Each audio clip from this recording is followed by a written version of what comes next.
Hi folks, today I have a review of the AKK A2 and B2 micro camera video transmitters from AKK Technologies.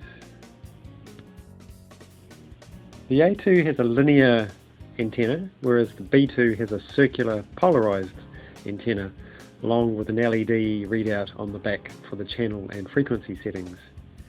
Let me say up front just how impressed I am with these little units. Both performed really well. These are the kind of units that you would normally put on a Whoop style quad or maybe a tiny brushless such as the eSheen Aurora. I don't have either of those, so I had to resort to other craft for testing, but more about that later. Opening up the BS2, we find the camera unit itself. It's packaged very nicely in some foam. The camera has a short pigtail located on the back of the camera with a small plug. This plug is for the extension pigtail, which is also located in the box.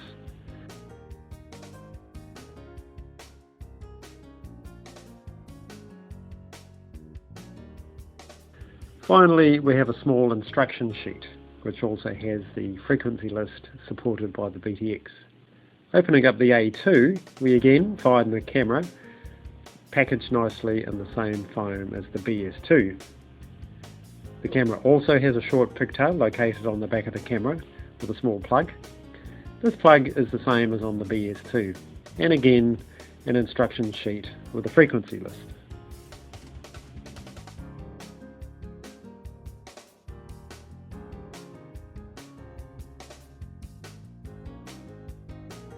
Both of the cameras can be powered from between 3.2 volts to 5 volts, which of course means that you can either use a regular 5 volt feed from your PDB or flight controller, or if you have a Spectrum pad, you can use the 3.3 volts from that. Alternatively, you could use a 1S battery to power it, and that's what I'm going to do here. It just so happens that the batteries for my SEMA X5C have the same exact plug used by the camera. Once the battery is plugged in, the VTX begins transmitting immediately. You can use the button on the top of the VTX to select your band and channel by using short presses to select the channel and long presses to select the band. The A2 displays the band and channel on the large LED readout on the back. The BS2 works the same way, however it displays the band and channel on a series of tiny LEDs on the back, similar to many of the Chinese VTXs such as eSheen.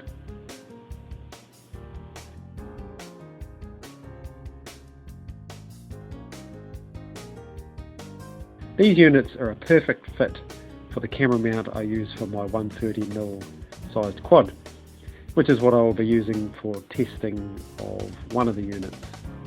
I just need to put some double-sided tape to hold the unit in place in the mount. I'm going to use the BS2 with this craft, as the linear antenna will poke nicely through a small hole in the top plate of the quad. Just like this. With the unit in place in the holder, I just need to get it into the quad. Get the battery in place and I am good to go.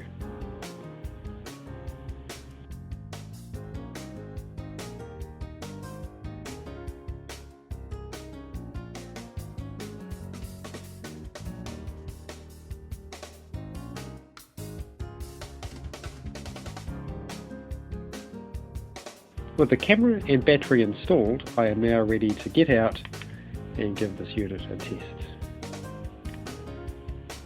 My initial test didn't go too well, as the receiver I am using is the FlySky A8S, which have proven to be intermittently unreliable.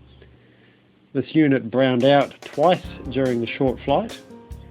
The second time it resulted in a crash in which I lost the battery for the camera and also damaged the connector for the camera's pigtail.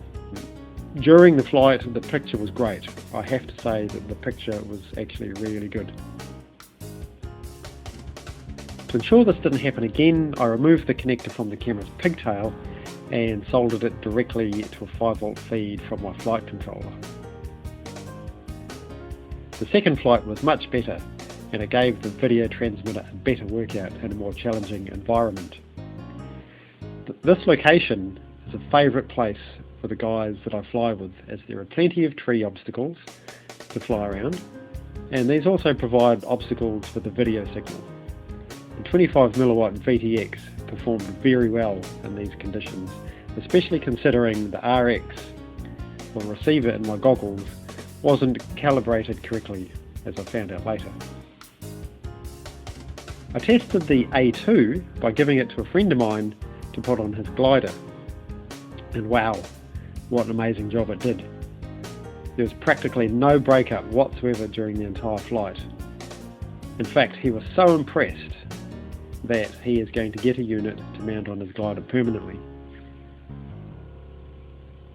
Both of these units performed extremely well, and I highly recommend both of them. I'll put links to them in the description below. I'll leave you now to enjoy the rest of the glider flight, and I'm sure that you'll agree with me when I say that the quality of the picture sent by this camera is just amazing. Bearing in mind, of course, that what you see on the screen is a much less detailed and sharp version which is produced by the DVR in my goggles than the picture you actually get in the goggles. I wish Fat Shark would do something about that, but that's something for another day.